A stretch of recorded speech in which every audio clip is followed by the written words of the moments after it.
आज सगळ्यांना दाखवत होती, पाहिलं का सोनं गळ्यामध्ये घातलं. बाकीच्या महिला तिला चांगलं म्हणतील का? चांगलं म्हणतील का? नाही ना चांगलं म्हणणार. तिनं काय केलं पाहिजे? तिनं एक गोष्ट करावी. तिनं काय करावं? ती असणारी वीट कोणातरी एखाद्या सुवर्णकाराकडे घेऊन जावी आणि मग त्या सुवर्णकारानं त्या विटेपासून काय बनवावे? अलंकार बनवावे. आणि असे अलंकार तिनं ज्या वेळेला गळ्यामध्ये परिधान केल्यानंतर जगामध्ये येते, समाजामध्ये येते, त्यावेळेला तिचं सौंदर्य त्या ठिकाणी उठून दिसतं. महाराज, असंच झालं. ही लगड रूपी गीता ज्ञानोबारा रूपी सुवर्णकाराच्या ताब्यामध्ये निवृत्ती दादांनी दिली आणि त्याच्यावरती ज्ञानेश्वरी सारखा अलंकार तयार झाला. मायबाप, गीता अलंकार नाव ज्ञानेश्वरी ब्रह्मानंद लहरी प्रगट केली. अशी ज्ञानेश्वरी, ज्या ज्ञानेश्वरीचा विचार सगळ्या साधुसंत मायबापांनी आपल्या समोर मांडला. महाराज, आपल्याला सगळ्यात जास्त भय आहे. कशाचं भय आहे? सगळ्यात जास्त भय कशात आहे? वाघाचा आहे ना. मग कशात आहे सगळ्यात जास्त भय? आपल्याला मृत्यूचं भय आहे. महाराज, कुणाला मारा वाटतं का? कुणाला मारा वाटतं का? आगा मरहा बोलून सहाती मेलिया वरती रडती.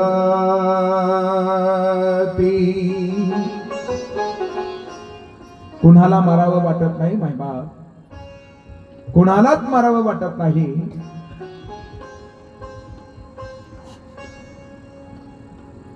खर तर प्रत्येकाला भय आहे. कालाचं आहे ना, कालाचं भय.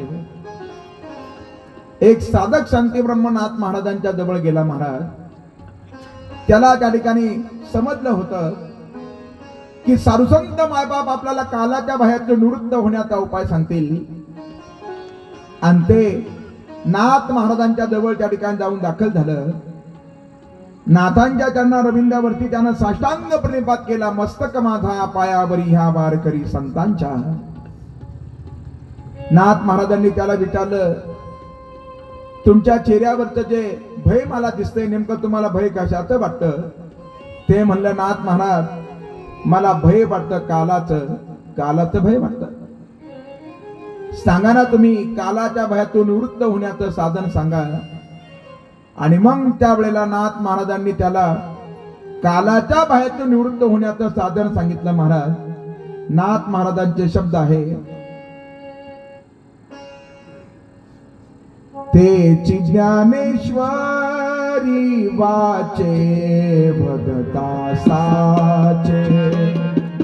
तेची ज्ञानेश्वरी वाचे भगता साचे. तेची ज्ञानेश्वरी वाचे तेची ज्ञानेश्वरी वाचे तेची ज्ञानेश्वरी वाचे भगता साचे.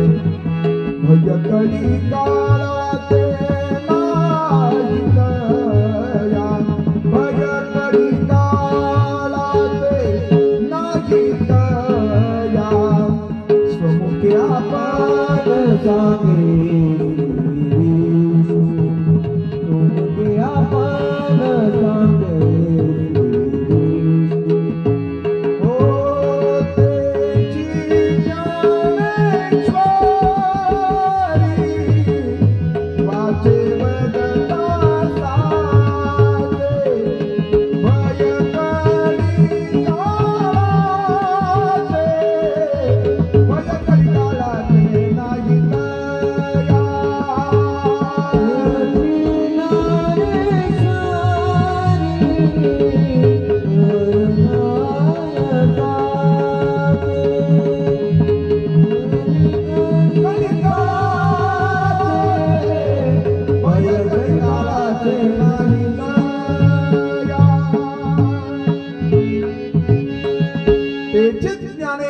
वाटे वरता साचे, भयकळी काळाचे नाही तया.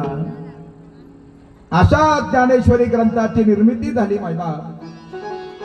काल मी आपल्या समोर ज्ञानेश्वरीतील विज्ञान सांगितलं महाराज. अध्यात्म आणि विज्ञान यांची ज्या वेळेला आपण तुलना करून पाहतो, आज विज्ञानानं जेवढं संशोधन केलं त्या सगळ्या संशोधनाचे जनक जर कोण असतील तर माझे ज्ञानोबा आहे हे निश्चित आहे. आज आपण पाहतो महाराज, कॅमेरा आहे ना, प्रत्येकाच्या खिशामध्ये कॅमेरा आहे ना, कॅमेरा असं क्लिक केलं तर त्याच्यामध्ये त्या ठिकाणी असा फोटो तयार होतो महाराज. आता बरं झालं, दुसऱ्यांनाही फोटो काढायची गरज नाही, माणसं स्वतःचे सेल्फी काढतात ना. सोपं झालं आता त्या ठिकाणी.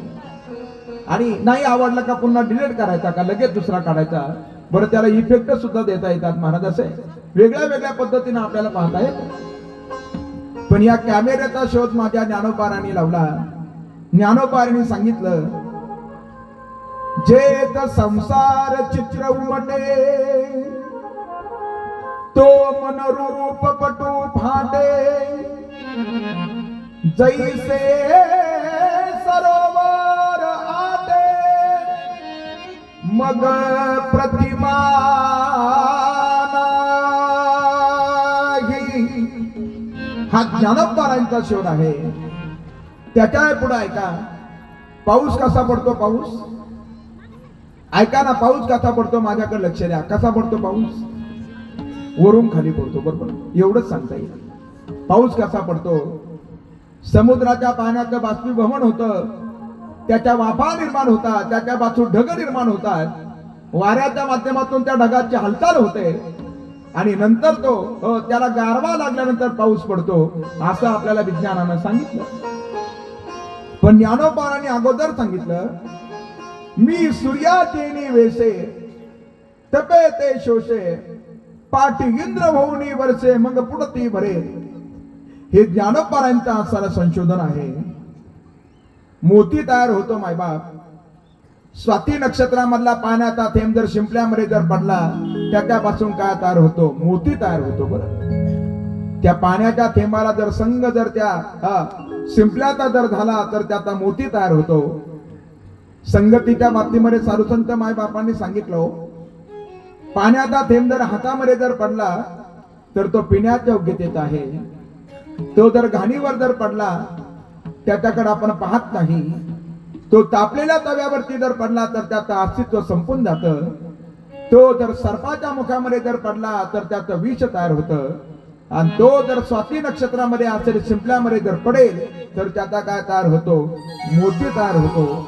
एकच पाण्याचा थेंब, पण त्याचा संग बदलला का त्याचा त्या ठिकाणी काय बदलतो? परिणाम बदलतो महाराज.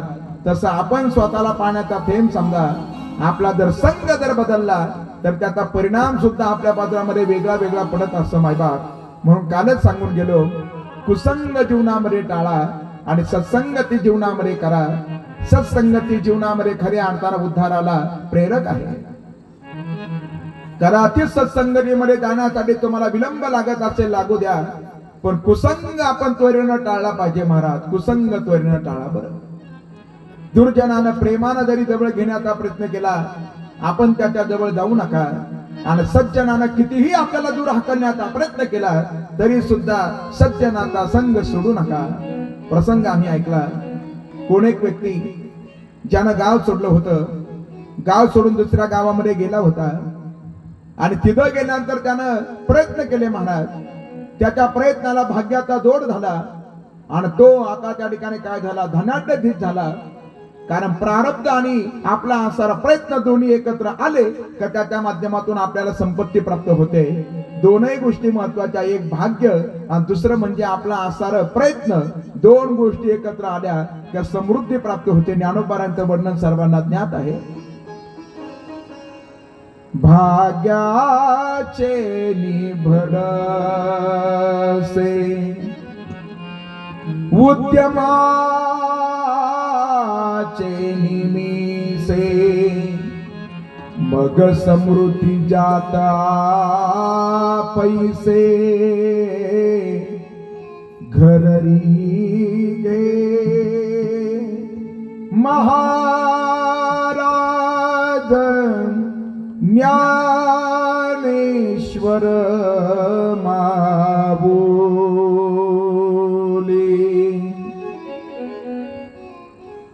भांडे दिन झालं. 15-20 वर्ष गावाकडे आलंच नाही महाराज. 20 वर्षानंतर ते गावाकडे आलं.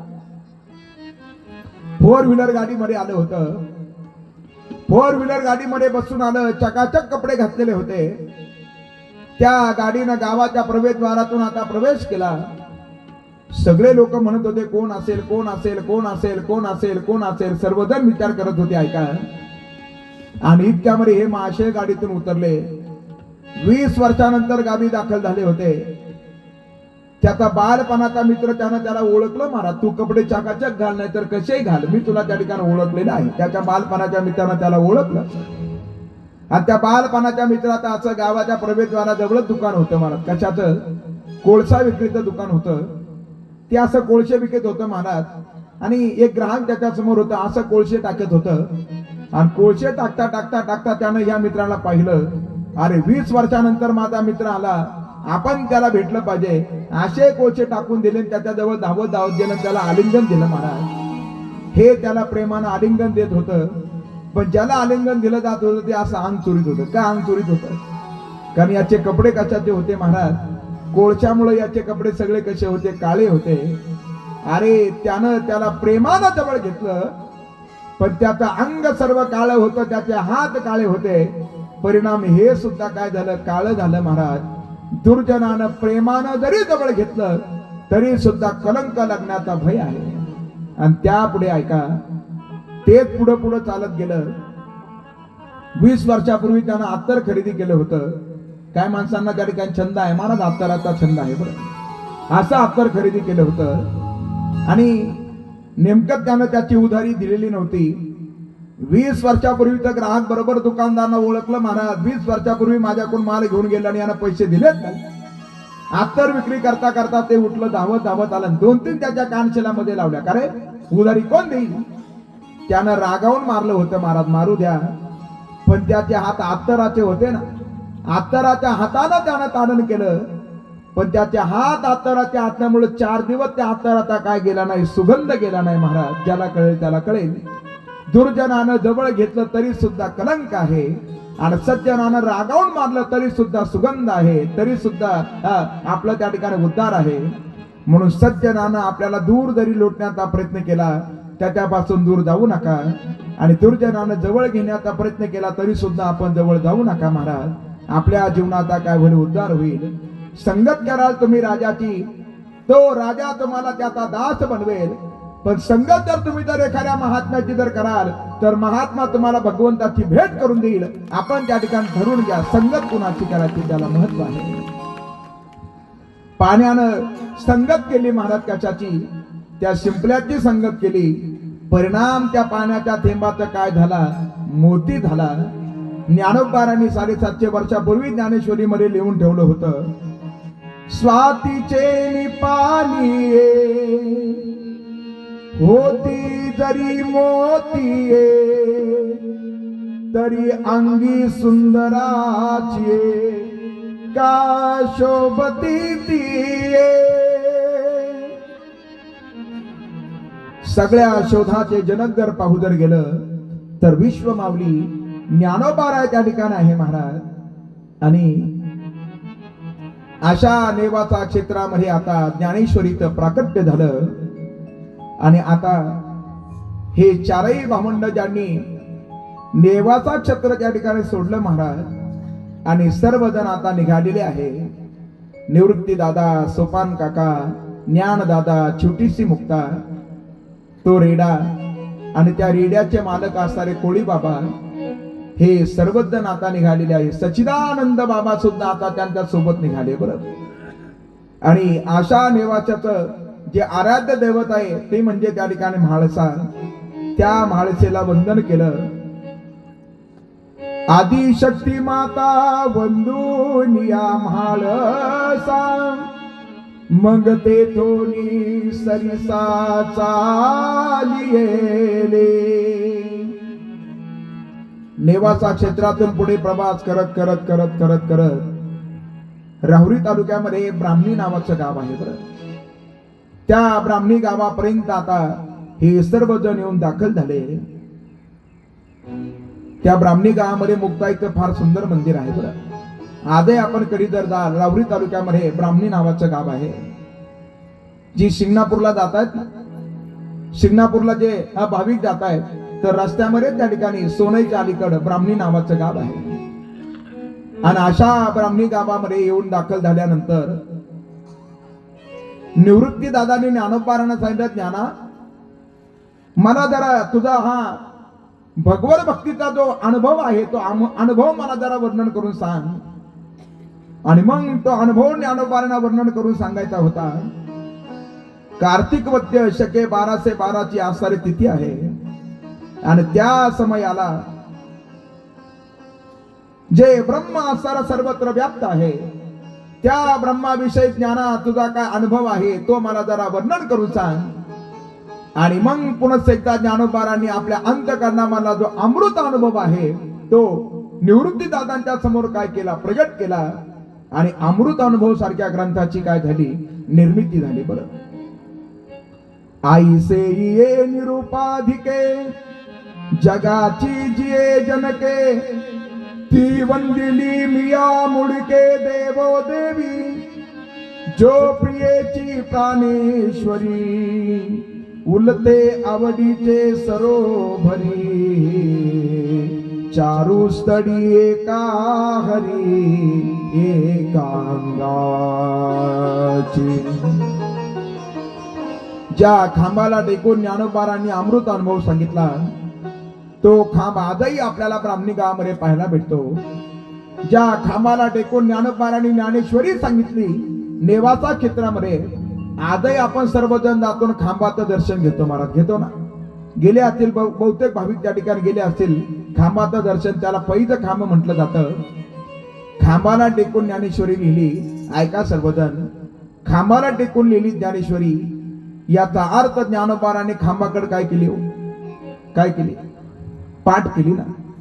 अरे ज्याच्याकडे पाठ केली त्याच्यासाठी सुद्धा मंदिर उभं राहिलं. महाराज, मंदिरासाठी खांब असणं याच्यामध्ये आश्चर्य नाही. खांबासाठी मंदिर असणं हे असणारं जगताच्या पाठीवरलं आश्चर्य अहमदनगर जिल्ह्यामध्ये नेवासे गावामध्ये आहे. बरं, ज्या खांबाला टेकून ज्ञानोबारांनी ज्ञानेश्वरी लिहिली, ज्याच्याकडे पाठ केली त्याच्यासाठी जर मंदिर तयार होतं, मग त्या साधकासाठी ज्ञानेश्वरीची निर्मिती केली. महाराज, त्या साधकांनी त्याचा स्वीकार का न करावा?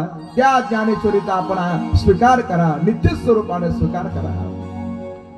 अमृत अनुभव ज्या खांबाला टेकून सांगितला, तो खांब आजही आपल्याला ब्राह्मणी गावामध्ये पाहायला भेटतो. आणि तिथं बसलेला रेडा आहे. आणि अशा रेड्याच्या पाठीवरती मुक्ताईच्या पादुका सुद्धा आपल्याला पाहायला भेटत आहे. अमृत अनुभवामध्ये एकंदर 10 प्रकरण आहे. आणि ज्याच्यामध्ये ज्या ओव्या आहेत त्यांची संख्या आहे 811. अन्य ग्रंथांची निर्मिती त्या ठिकाणी होऊ लागली. योग वासिष्ठ वरती त्या ठिकाणी योग वासिष्ठ टीका नावाचा ग्रंथ ज्ञानोबारांच्या श्रीमुखातून बाहेर निघाला, ज्याच्यामध्ये 800 ओव्या आहे.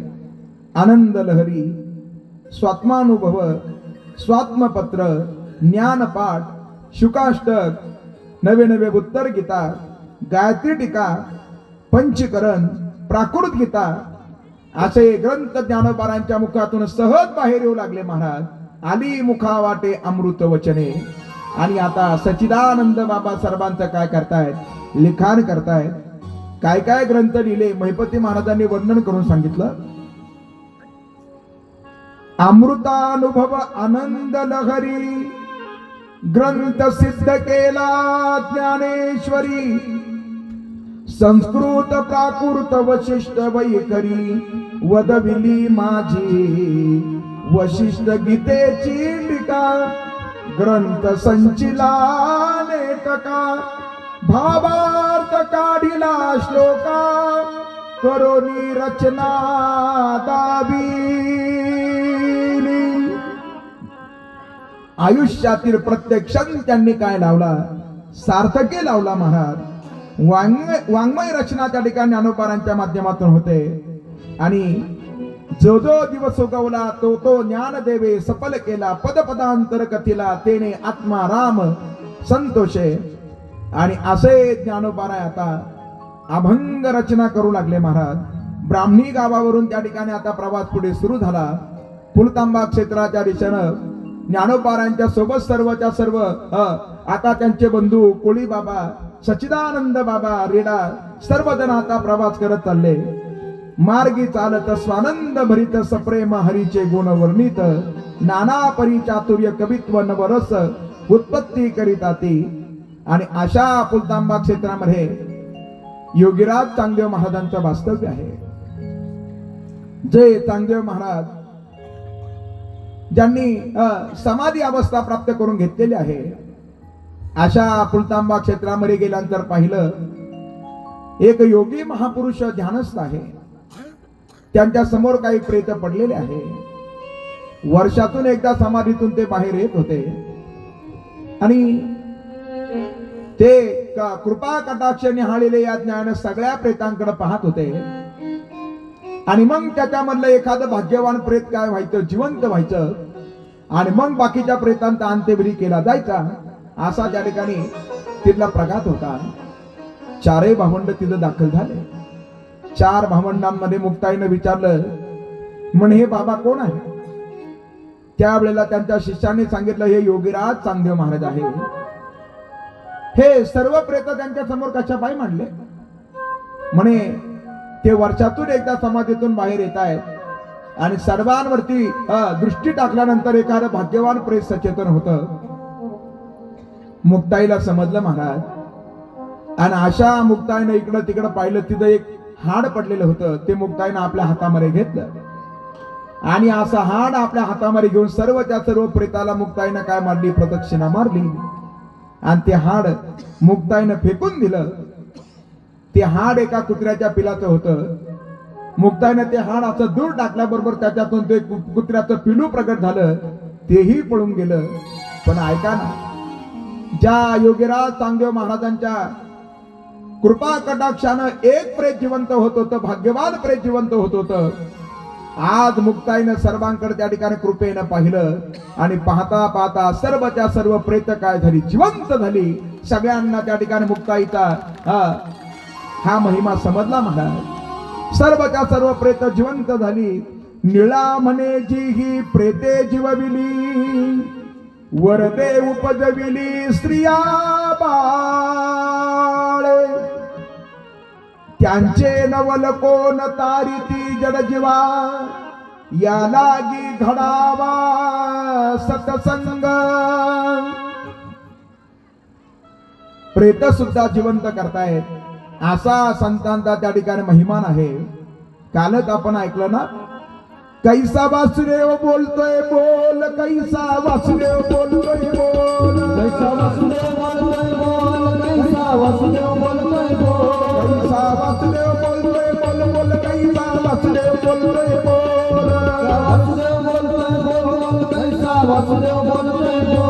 बाळा पोटी मायरी घेल, बाळा पोटी मायरी घेल, बाळा पोटी मायरी घेल, बाळा पोटी मायरी घेल. मेरे मानस जित मुठ भिला, मेरे मानस जित मुठ भिला, मेरे मानस जित मुठ भिला.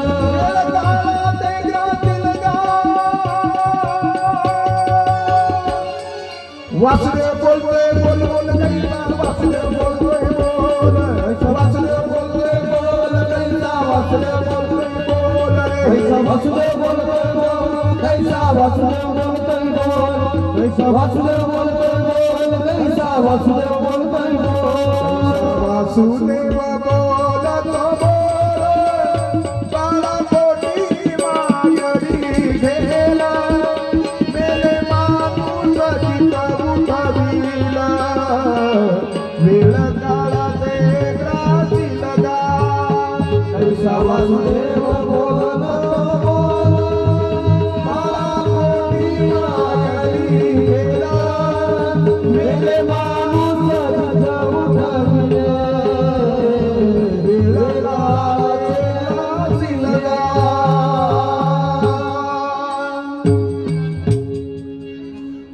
सर्वच्या सर्व प्रेत जिवंत झाली. आता फुलतांब्यावरून यांचा प्रवास पुढे सुरू झाला. प्रवास करत करत करत करत करत आता अलंकापुराच्या दिशेने निघालेले आहे आणि रस्त्यानं जाताना अभंगाची रचना होऊ लागली. अभंग जे केव्हाही भंग पावत नाही त्यांना त्या ठिकाणी म्हणावं अभंग. आणि अशी अभंग रचना होऊ लागली. मुक्ताईच्या मुखातून सुद्धा आता अभंग बाहेर येऊ लागले महाराज. छोटीशी मुक्ता, तिच्याही मुखातून अभंग बाहेर येऊ लागले. ती मुक्ताई अभंग रचना करू लागली. मुक्ताईचे अभंग आहे. मुंगी उडाली आकाशी आकाशी, मुंगी उडाली आकाश, मुंगी उडाली आकाशी आकाशी, मुंगी उडाली आकाशी, मुंगी उडाली आकाशी आकाशी, मुंगी उडाली आकाश, मुंगी उडाली आकाशी आकाश, मुंगी उडाली आकाशी आकाशी गिरले सूर्यासी, गिरले सूर्यासी, धोरण मला धारा, धोरण मला धारा, धोरण मला वांझे पुत्र प्रसावला,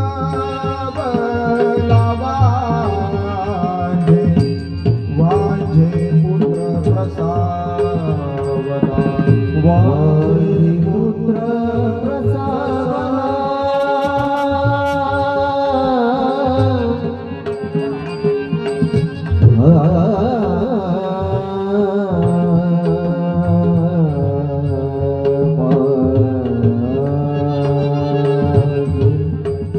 पुत्र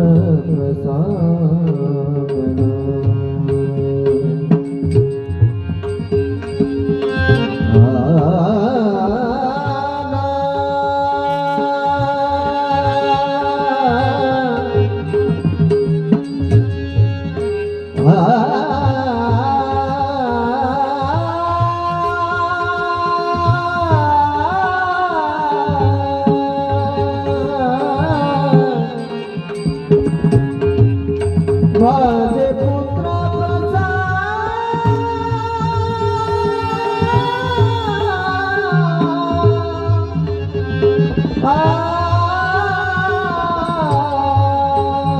माझे पुत्र प्रसावला, वांझे पुत्र प्रसावला,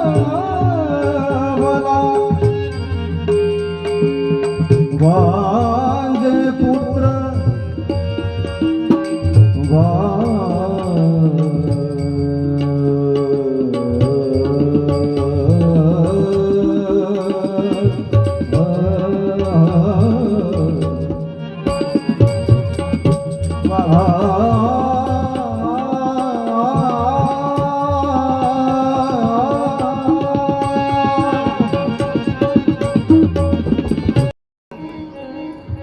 असे ज्ञानोबारा आता महादेव शास्त्रींच्या द्वारामध्ये जाऊन उभे राहिले. ओम भिक्षाम देही, ज्ञानोबाराने आवाज दिला. आणि असा आवाज ज्या वेळेला महादेव शास्त्रींच्या आसारा सौभाग्यवतीनं ऐकला महाराज, ती माऊली बाहेर आली. आणि अशा माऊलीनं ज्ञानोबारांना पाहिलं. घरामध्ये गेली आणि थोडस कोरांना घेऊन आली. इतक्यामध्ये महादेव शास्त्री बाहेर आले. आता ती माऊली ज्ञानोबारांच्या धुळीमध्ये भिक्षा वाढणार. इतक्यामध्ये महादेव शास्त्रीने आवाज दिला, खबरदार, त्याला जर भिक्षा वाढशील तर पाठीमागं सरळ. ती माऊली पाठीमागं सरकली हो. आणि अशी माऊली पाठीमागं सरकल्यानंतर ती माऊली म्हणते, अहो छोटस बाळ आहे, वाढू द्या ना त्याला भिक्षा. महादेव शास्त्री म्हणतात, तुला माहिती आहे का, अहो दान करत असताना सुद्धा काय केलं पाहिजे, पात्र पाहून दान केलं पाहिजे. हे संन्यासाचा कार्य आहे, असे महादेव शास्त्रीचे शब्द होते. आणि असे महादेव शास्त्री आता ज्ञानोबारांकडे पाहून म्हणू लागले, काय रे तू संन्यासाचा आसार काढता आहे ना, तू तासारा विठ्ठल पंतांचा त्या ठिकाणी पोरगा. ते महादेव शास्त्री त्यांनी पाहिलं होतं ज्ञानोबाराय दारामध्ये उभे आहे. तावा तावानं त्या ठिकाणी आता महादेव शास्त्री येऊ लागले. महाराज जे ज्ञानोबाराय दारामध्ये त्या ठिकाणी उभे आहे, निरागस असणारा त्यांचा त्या ठिकाणी चेहरा, दोन हात जोडून ज्ञानोबाराय विनंती करतात, भिक्षाम देही भिक्षाम देही भिक्षाम देही. महादेव शास्त्री आले, काय रे तूच त्या विठ्ठल पंतांचा असारा पोरगा ना? म्हणे हो. कुठे आहे तुझा बाप? म्हणे आळंदीच्या धर्मसभेनं देहांत प्राश्चित्याची शिक्षा ठोठावली होती, म्हणून माझे माता पिता ज्यांनी देहांत प्राश्चित्य घेतलं.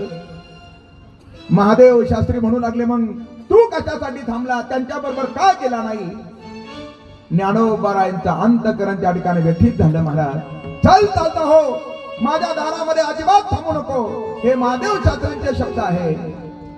ज्ञानोबारायांनी कुठल्याही प्रकारचा पुन्हा त्यांना प्रतिकार न करता ते ज्ञानोबाराय तेथून निघाले. महाराज आणि असे ज्ञानोबाराय निघालेले असताना जी महादेव शास्त्रींची पत्नी आहे, ती पत्नी बिचारी सांगत होती, अवद्या महादेव शास्त्री आसारी भिक्षा वाढू देत नाही. महाराज महादेव शास्त्री निघून जात आहे. इकडं दुसऱ्या द्वारामध्ये ज्ञानोबाराय जाऊन उभे राहिले, भिक्षा देही. तो वाडा दुसरा तिसरा कोणाचा नव्हता. महाराज तो वाडा होता विसोबा ताटींचा वाडा होता. आणि अशा ज्ञानोबारांचे शब्द ऐकल्यानंतर त्या ठिकाणी विसोबा ताटी आता येत आहेत. महाराज जे विसोबा ताटी खर तर क्रोधाचं दुसरं नाव म्हणजे त्या ठिकाणी विसोबा ताटीच आहे. अशा विसोबा ताटींचं आगमन होतं. एकदा प्रेमानं त्यांच्यासाठी सुद्धा आपण टाळी वाजवा. महाराज हातामध्ये काठी, वय त्यांचं झालेलं आहे, परंतु डोक्यामधला असारा क्रोध त्यांचा गेलेला नाही. कोण रे तू? मी ज्ञाना विठ्ठल पंतांचा मुलगा. पुन्हा आलास, पुन्हा या दारामध्ये आलास. किती वेळेला सांगितलं तुमचं अभद्र तोंड आम्हाला दाखवू नका, तरी सुद्धा पुन्हा पुन्हा आमच्या दारामध्ये येतात. काय तोंड्या, चल चालता हो, काहीतरी भिक्षा माना हो, काहीतरी भिक्षा माना. पाहिजे ना तुला भिक्षा, पाहिजे ना तुला भिक्षा, आता तुला भिक्षा वाटतो. महाराज आणि असे विसोबा ताटी पाठीमागे गेले. प्रत्यक्षामध्ये असं घडलं होतं, ऐका महाराज, प्रत्यक्षामध्ये असं घडलं. विसोबा ताटी पाठीमागे गेले आणि पाठीमागे गोमाता होत्या, गोमातेचं सेन आणलं, असं झाकून आणलं. ज्ञानोबारांना म्हटलं काहीतरी आणलं असेल, काहीतरी आणलं असेल, धर तुला मी भिक्षा वाढतो. आणि ज्ञानोबारांनी झोळी पुढे केली मायबाप, आणि अशी झोळी त्या ठिकाणी पुढे केल्यानंतर त्या झोळीमध्ये विसोबा ताट्यांनी काय टाकलं? सेन टाकलं. हा तो समाज आहे महाराज. या समाजाला नाही संत कळाले, नाही संत कळाले. बोलून गेलो मी, जोपर्यंत व्यक्तीचं सानिध्य आहे, जवळीक आहे, तोपर्यंत व्यक्तीचं महत्व कळत नाही. महाराज ह्या ज्ञानोबारांच्या झोळीमध्ये त्या ठिकाणी काय टाकलं? सेन टाकलं. ज्ञानोबारा म्हणतात, काका का तुम्ही सेन टाकताय? आणि मग विसोबा ताटी रागवले होते महाराज. आणि असे विसोबा ताटी धावत धावत आले. ज्ञानोबारांना त्या ठिकाणी पकडलं महाराज. आणि अशा ज्ञानोबारांना पकडून त्यांना मारहाण करू लागले. हातामध्ये त्या ठिकाणी काठी होती, मारहाण करत होते. दोन हात जोडलेले ज्ञानोबारा विनंती करत होते, काका का मारतात मला, का मारतात मला? मारून मारून मारून मारून विसोबा ताटीचे हात आता थकले होते. इतर ब्रह्मवृद्धांच्या मुलाला सांगत होते, या तुम्हाला खेळ शिकवतो, याला छेद फेकून मारा, याला चिखल फेकून मारा, याला दगड गोटे फेकून मारा. महाराज विसोबा ताटी मारत होते, मारत होते, मारत होते. मारता मारता मारता मारता त्यांचे हात दमले महाराज. आणि असे विसोबा ताटी निघून गेले. ज्ञानोबाराय कसे बसे त्या ठिकाणी त्याच्यातून निसटले महाराज. आणि असे ज्ञानोबाराय विचार करतायत, सर्वांनी माझ्याकडे लक्ष द्या महाराज. ते ज्ञानोबाराय विचार करतायत.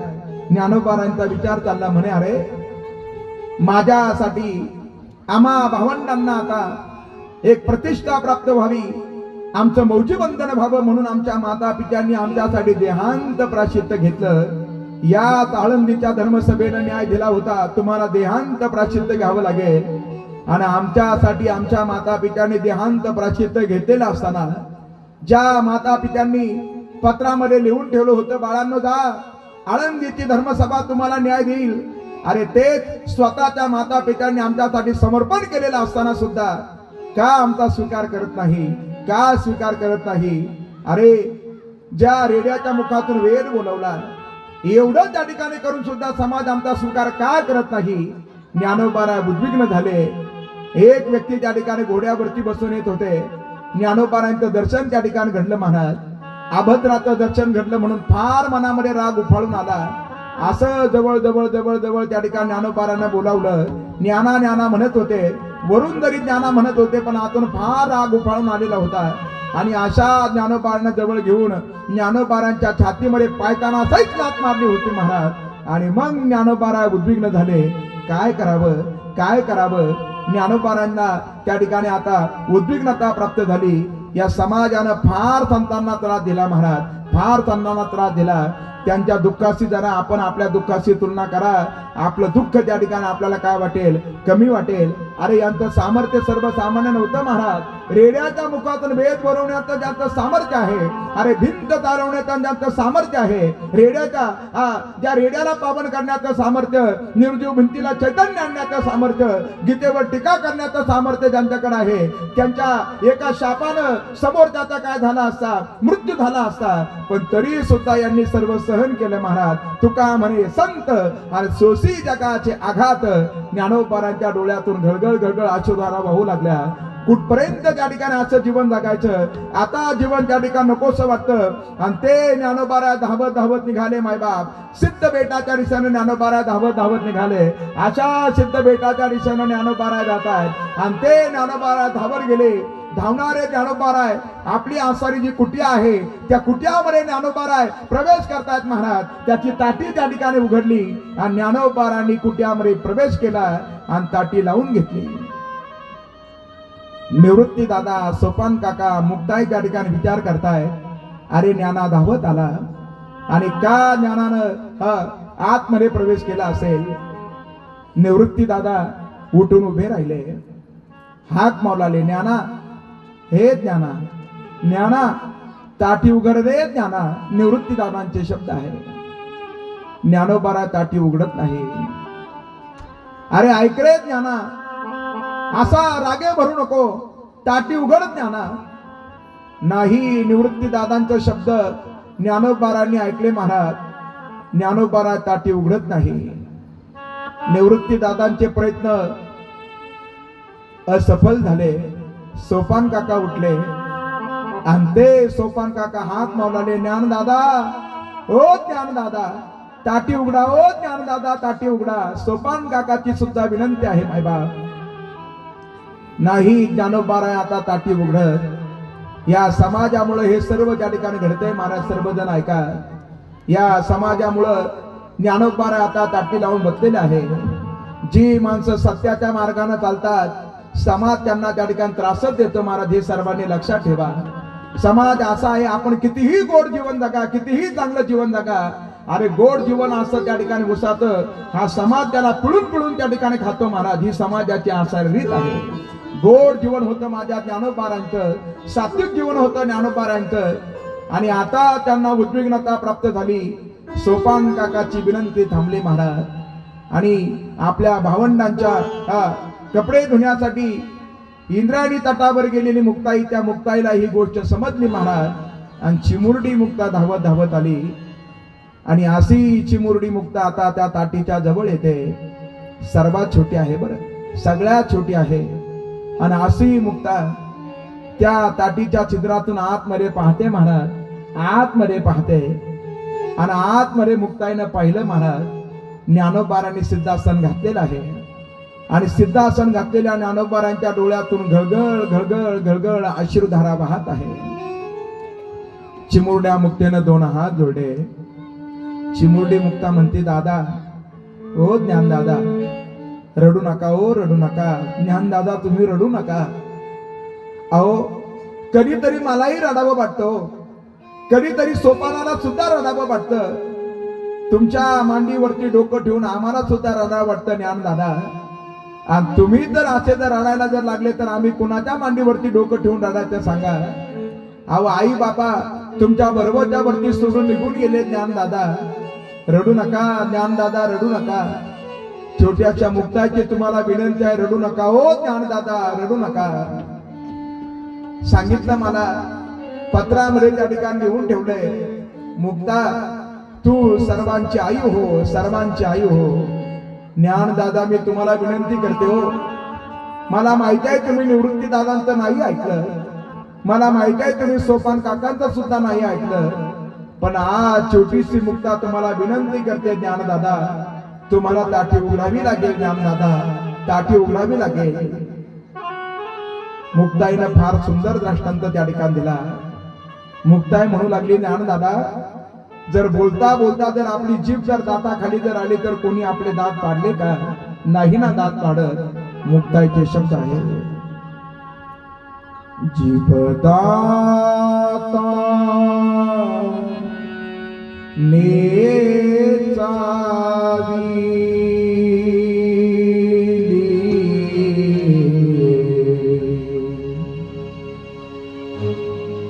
कोणी बद्धी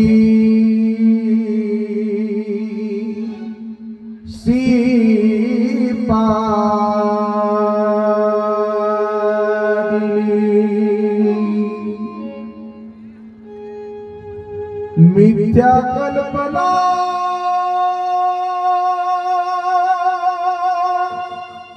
मागे सारा.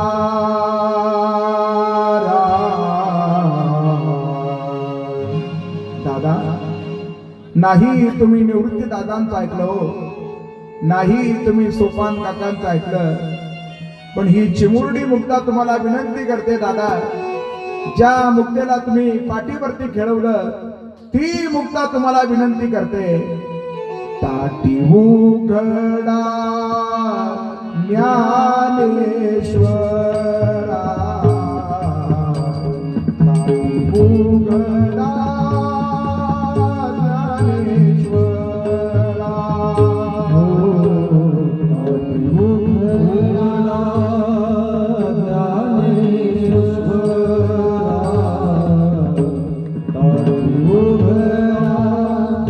ज्ञानेश्वरा,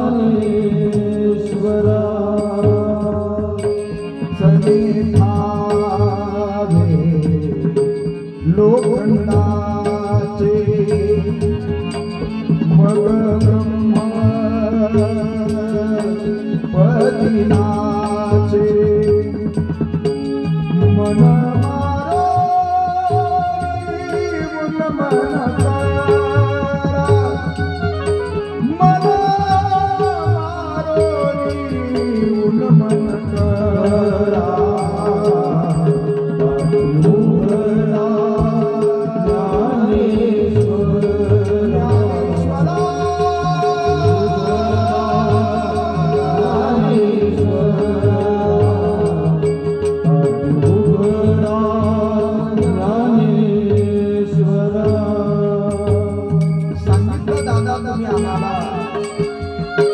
कधी कधी तुम्ही व्याख्या सांगितली, कुणाला म्हणावं योगी, तुम्ही तर सांगत होते ना, योगी पाव न मनाचा, योगी पाव न मनाचा, हे अपराध जनाचा,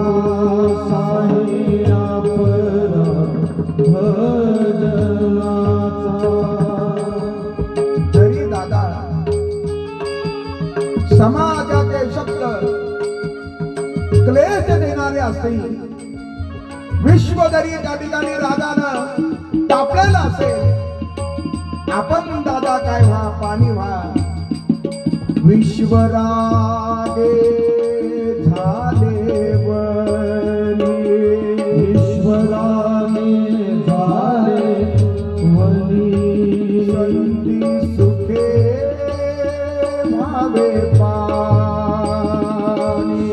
नित्य सुखे पावे आणि शब्द शस्त्र झाले क्लेश शस्त्र धारे शेष मानावा उपदेश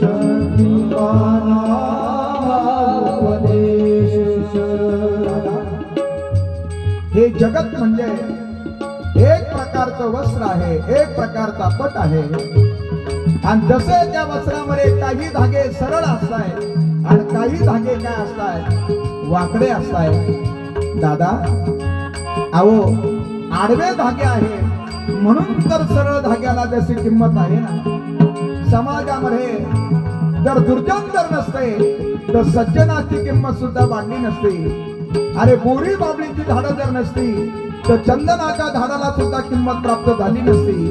अरे गार मोठी जर नसती तर हिऱ्याला सुद्धा किंमत प्राप्त झाली नसती.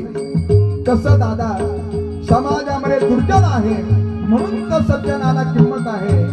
हे विश्व म्हणजे एक प्रकारचा पट आहे आणि त्याच्यामध्ये काही धागे सरळ आहे तर काही धागे आडवे आहे.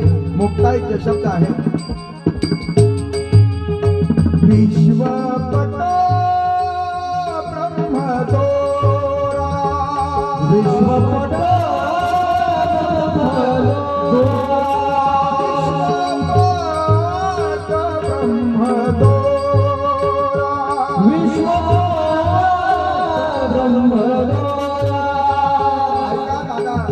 पुन्हा पुन्हा तुम्हाला विनंती करते ओ दादा ऐका ना ज्ञान दादा ऐका.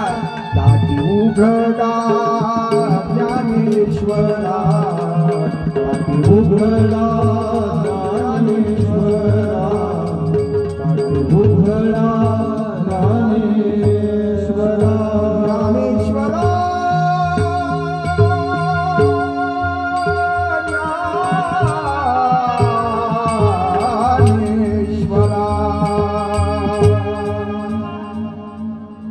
मुक्ताईचे ताटीचे अभंग प्रसिद्ध आहेत मायबाप.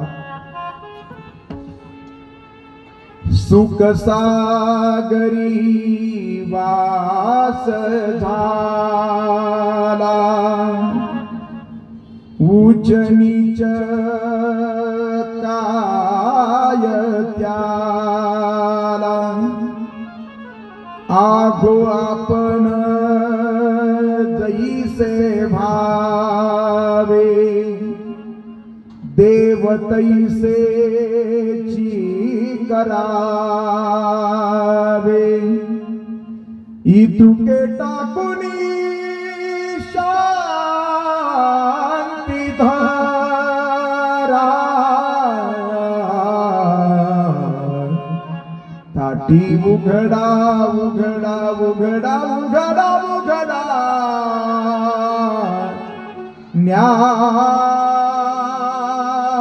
ज्ञानेश्वरा आशा दंब मागे सारा ताटी उघडा ज्ञानेश्वरा मिथ्या कल्पना मागे सारा ताटी उघडा ज्ञानेश्वरा मन मारुनी उन्मन करा ताटी उघडा ज्ञानेश्वरा. आणि ज्ञान दादा आता जर तुम्ही नाही ताटी उघडली तर मी केव्हा केव्हा कधीच तुमच्याशी बोलणार नाही. ज्ञान दादा फक्त ताटी उघडा फक्त ताटी उघडा. आणि अशी मुक्ताई त्या ठिकाणी ताटी हलवते महाराज. ज्ञानराज आतमध्ये त्या ठिकाणी बसलेले आहे आणि मुक्ताईचे शब्द ज्ञानोबारांच्या कानी पडत आहे. आणि अशा मुक्ताईच्या शब्दानं ज्ञानोबारांना हलवलं मायबाप. आणि असे ज्ञानोबारा विचार करतायत आता मला त्या ठिकाणी ताटी उघडावी लागेल. मी बोलून गेलो ही मुक्ताई सर्वसामान्य नाही. हिचं वय तरी लहान आहे पण हिचा अधिकार सर्वश्रेष्ठ आहे. बऱ्याच वेळेला वय कमी असू द्या पण त्यांचा अधिकार जास्त असतो. 5 वर्षाची असणारी मुक्ताई ज्ञानोबारांना विनंती करते ज्ञान राजा तुम्हाला ताटी उघडावी लागेल. आज मुक्ताई जन्माला घालते ज्ञानदेवांना महाराज. उद्या ती जन्माला घालेले चांग देवांना आणि नामदेवांना म्हणून तर तिला त्या ठिकाणी आद्यत्रय जननी म्हटलं जातं. आणि अशी मुक्ताई म्हणते ज्ञानदादा ऐका हो ऐका ज्ञानदादा माझं ताटी उघडा, ताटी उघडा. असं रागे भरू नका. समाजाविषयी अंतकरणामध्ये द्वेष निर्माण करू नका. बोलू द्या समाजाला, आपण त्या ठिकाणी संता समान आहात, आपण योगी आहात, आपण त्या सगळ्यांचा स्वीकार केला पाहिजे. आणि हे मुक्ताईचे शब्द ज्ञानोबारांनी ऐकले महाराज.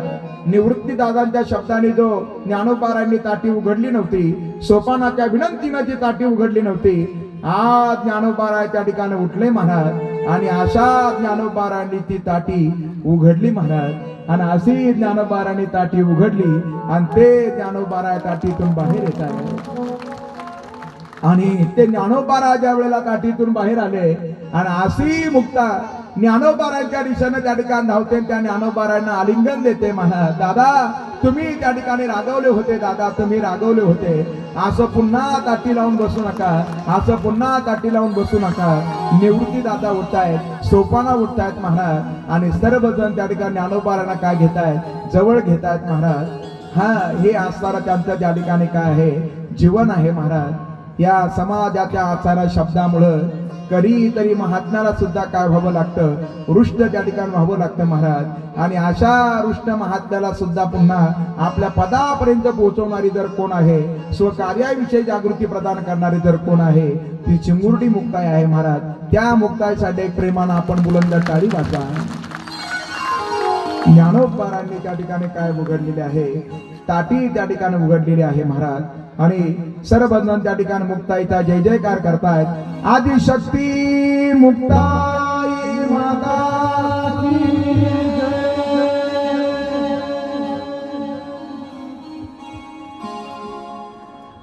मुक्ताबाई नामो त्रिभुवन पावनी, मुक्ताबाई नामो त्रिभुवन पावनी. हो मुक्ताबाई नामो त्रिभुवन पावनी, मुक्ताबाई नामो त्रिभुवन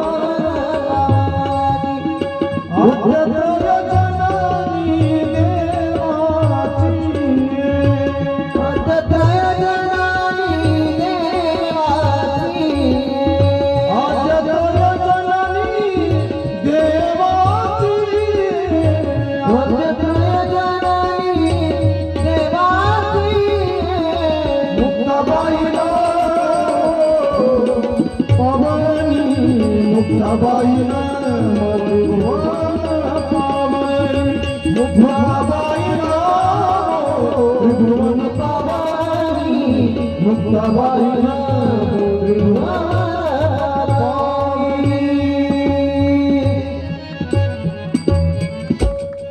आळंदी का कन कन बोले ज्ञानोबा तुकारा.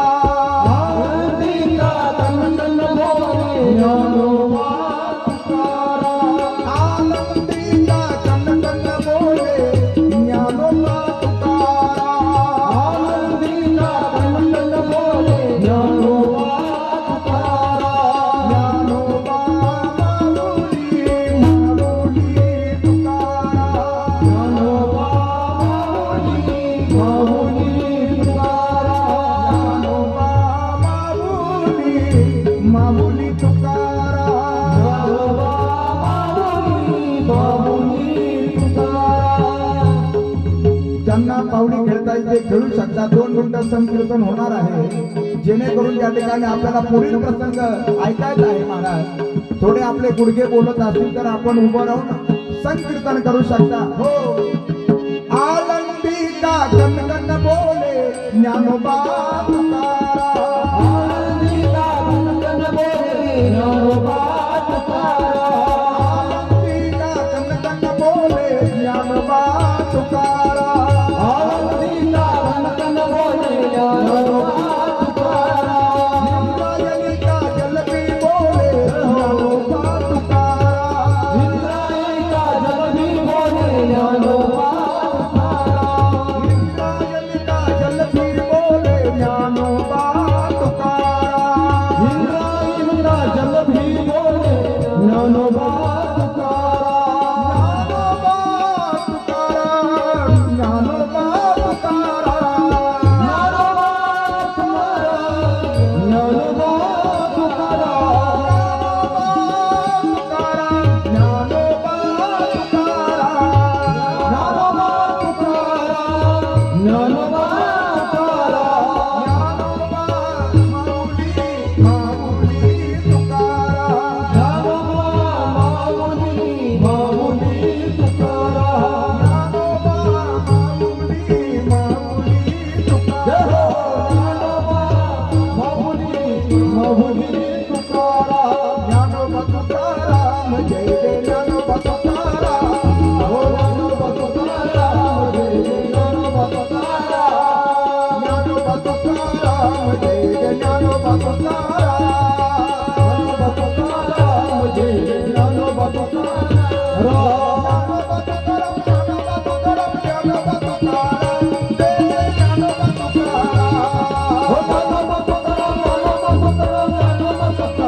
माऊली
कृष्ण भगवान की जय।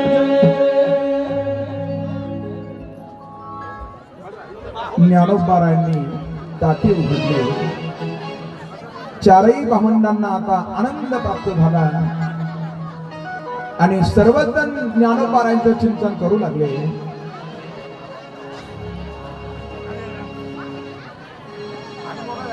इंद्रायणी का जल भी बोले ज्ञानोबा तुकारा.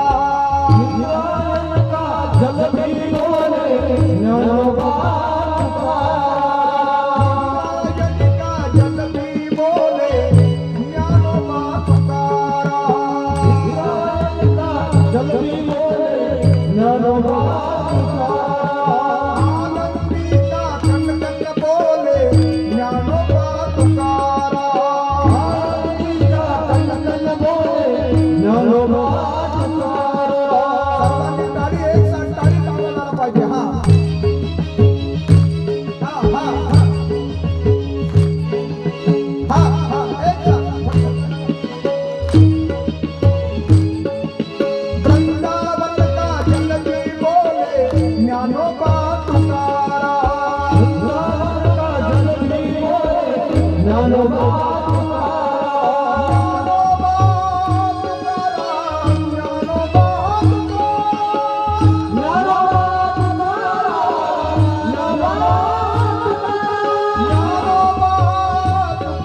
माऊली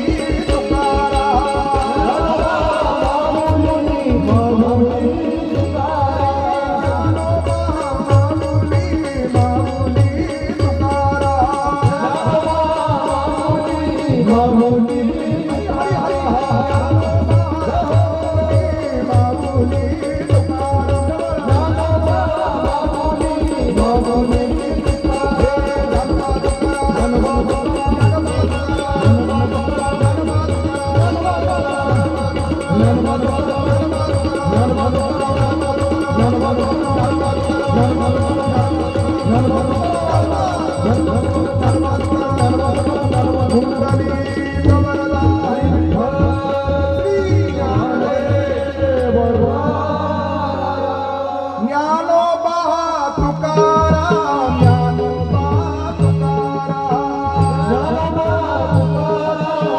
ज्ञानोबा माऊली महावैष्णव ज्ञानेश भगवान की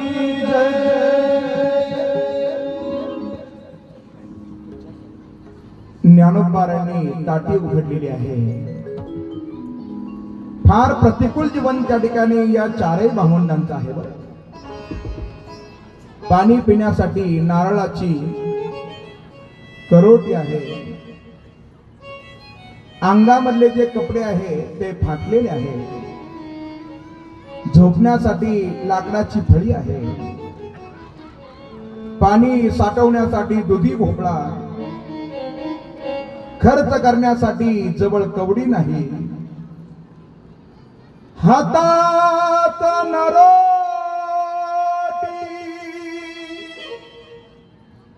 जीर्णाचे ते भार.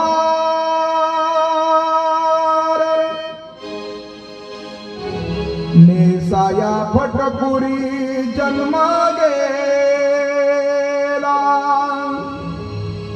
परळ भोपळ्याची गृहामात संपत्ती. खर्चावया कवडी थारण से. भनंगाचे घरी नित्याची राजपाट. पाघोनी दारिद्र्य झालो कासावी.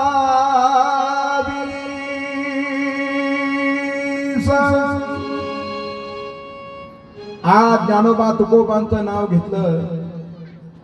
अरे त्यांच्या भिक्षेमध्ये समाजानं साधी कोरांना सुद्धा वाढलं नाही. आणि आज केवळ ज्ञानोबा तुकोबांचं आपण नाव घेतो मायबाप. लाखो भाविक वर्ग पंढरपूरला जात आहेत पण कोणीही त्या ठिकाणी उपाशी राहत नाही महाराज. कोणी उपाशी राहतो का? कोणी उपाशी राहत नाही. अरे त्यावेळेला त्यांना अंगावर परिधान करण्यासाठी व्यवस्थित कपडे सुद्धा नव्हते. फाटके वस्त्र होते. आज असणाऱ्या ज्ञानोबा तुकोबांचं नाव घेणाऱ्यांना समाज त्या ठिकाणी काय करतो? वस्त्राचं दान करतो महाराज. अशी असणारी त्यांची त्या ठिकाणी स्थिती आहे. त्यावेळेला त्यांचं दर्शन जरी घडलं तरी सुद्धा अपशकुन मानणारे.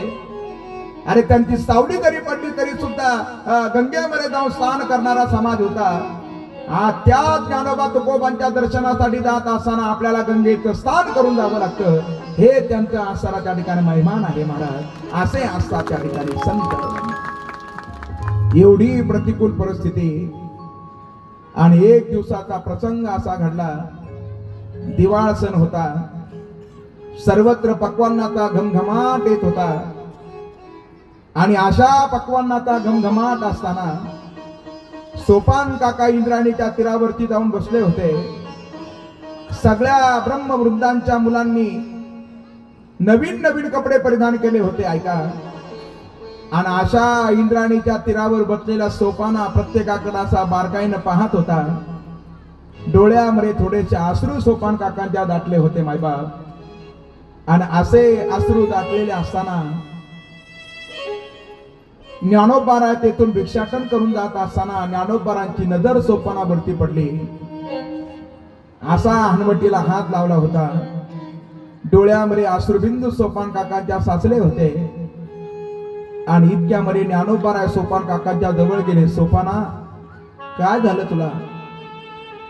ज्ञानोबारांचा हात पाठीवरती पडल्याबरोबर सोपान काकांच्या डोळ्यातून अश्रुधारा वाहू लागल्या. काय झालं सोपाना, सांग ना तुला.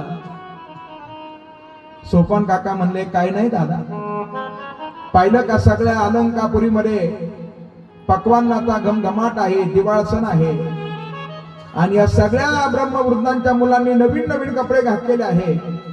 दादा, आपले आई बाबा असते तर त्यांनी आपल्यासाठी सुद्धा नवीन कपडे आणले असते नाही का, आणि आपल्याला सुद्धा त्यांनी नवीन कपडे घातले असते. हे मुलं जसे थाटामध्ये फिरतायत तसं आपल्याला त्या ठिकाणी फिरता आलं असं, पण आपले आई बाबा आपल्याला सोडून निघून गेले म्हणून त्या ठिकाणी आपण हे कपडे आपल्याला नाही प्राप्त होत. सोपान काका रडत होते. ज्ञानोबारांनी सोपान काकांना धैर्य देण्याचा प्रयत्न केला, आणि अशा सोपानाचे अश्रू ज्ञानोबारांनी पुसले. महाराज सोपाना, अरे जी स्थिती असेल त्या स्थितीमध्ये समाधान मानणं हे प्रत्येकाचं त्या ठिकाणी कर्तव्य आहे. जैसी स्थिती आहे तैशा परीर आहे, कवतूक आहे संचिताचे, समयासी सादर व्हावे, देव ठेवील तैसे राहावे, तसं राहावं. सोपाना, आपल्या अंगावरले कपडे फाटले म्हणून काय झालं, जाऊ दे, वरून माणूस फाटका असला तरी चालेल, त्याच्या अंगावरले कपडे फाटके असले तरी चालेल, पण त्यांना आतून त्या ठिकाणी कसं असावं, नीटनेटकं असावं, आतून त्यानं स्वच्छ असावं. ज्ञानोबाराय सोपानाला त्या ठिकाणी समजावत होते.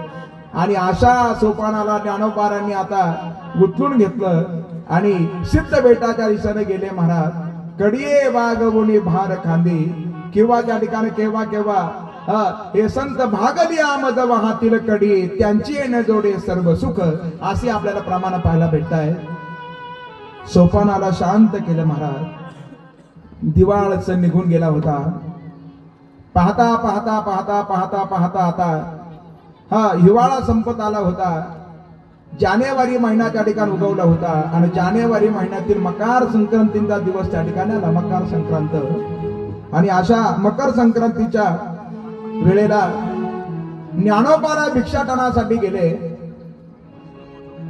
आणि असे भिक्षाटन करत असताना कोणी एका भाविकानं ज्ञानोबारांच्या झोळीमध्ये गुळ टाकला होता, थोडीशी हरभऱ्याची डाळ दिली होती, आणि काही कणकीचं पीठ दिलं होतं. बरं, ज्ञानोबारा ते कोरान घेऊन पाठीमागे आले, आणि असे कोरान ज्या वेळेला ज्ञानोबारा घेऊन पाठीमागे येत आहेत, आणि ज्या वेळेला मुक्ताईनं पाहिलं, महाराज, हरभऱ्याची डाळ आहे, गुळ आहे, कणकीचं पीठ आहे, अरे याच्यापासून आपण आपल्या दादांसाठी मांडे बनवू शकतो. आणि अशा मुक्ताईच्या मनामध्ये भाव निर्माण झाला, आणि तीनही भावांची नजर मुक्ताईनं चोरली महाराज. आणि अशी मुक्ताई आता कुंभार आळ्यामध्ये ते मांडे भाजवण्यासाठी खापर पाहिजे ना, त्याला त्या ठिकाणी परळ म्हटलं जातं.